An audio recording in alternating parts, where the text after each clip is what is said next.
ଆଜ୍ଞା ନମସ୍କାର। ଏ ବଙ୍ଗୋପସାଗର ଆରବ ସାଗରରେ ଦୁଇଟି ଲଘୁଚାପ ସୃଷ୍ଟି ହୋଇଛି। ବଙ୍ଗୋପସାଗରରେ ଆମ ଓଡ଼ିଶାକୁ ସ୍ଥଳଭାଗ ଛୁଇଁଆ ଛୁଇଁଆ ହେଲାଣି, ଆଉ ଆରବ ସାଗରରେ ଗୁଜରାଟ ତଟ ପାଖାପାଖି ଅବସ୍ଥିତ ଅଛି। ଦେଖିବା ଚାଲ ବଙ୍ଗୋପସାଗରରେ ଅବିକା ଆଜିର 2 ଅକ୍ଟୋବର 2025ରେ ଅପରାହ୍ନ 4ଟା ବାଜିଲାଣି। ଏଇ ଟାଇମରେ ଆମେ ଦେଖିବା ଓ ସ୍ଥଳବର୍ତ୍ତୀ ଅଞ୍ଚଳରେ ଲଘୁଚାପଟା ଛୁଇଁବାକୁ ଯାଉଛି। ବାତ୍ୟାର ବେଗ ଏତେ ତୀବ୍ର ନାହିଁ, ବର୍ଷା ରହିଛି ଭୟଙ୍କର।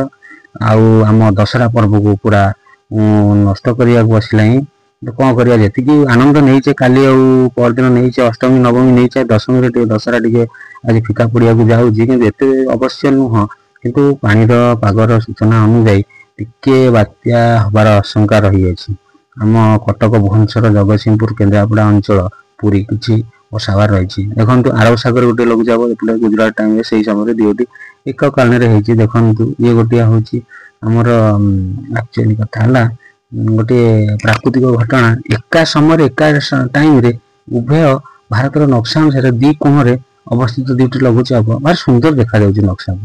ମତେ ବି ଆନନ୍ଦିତ ଲାଗୁଛି, କିନ୍ତୁ କଣ କରିବା, ଆଉ ଆକୁ ତ ଭୋଗ କରିବାକୁ ପଡ଼ିବ। ପ୍ରକୃତିର ଏଇଟା ଇଏ, ଆଉ ସେଥିପାଇଁ ମୁଁ ଆପଣଙ୍କୁ ସତର୍କ କରିବାକୁ ଚାହୁଁଛି କିଛି କ୍ଷୟକ୍ଷତି ଏତେ ହବାର ନାହିଁ। ଆପଣମାନେ ଆକୁ ଏନ୍ଜୟ କରିବେ, ଲାଇକ୍ କରିବେ, ସବସ୍କ୍ରାଇବ୍ କରିବେ, ମୋ ଚ୍ୟାନେଲକୁ ଟିକେ ଲାଇକ୍ କରି ମୋତେ ଟିକେ ମେସେଜ କରିବେ। ରହିଲି, ନମସ୍କାର ଆଜ୍ଞା।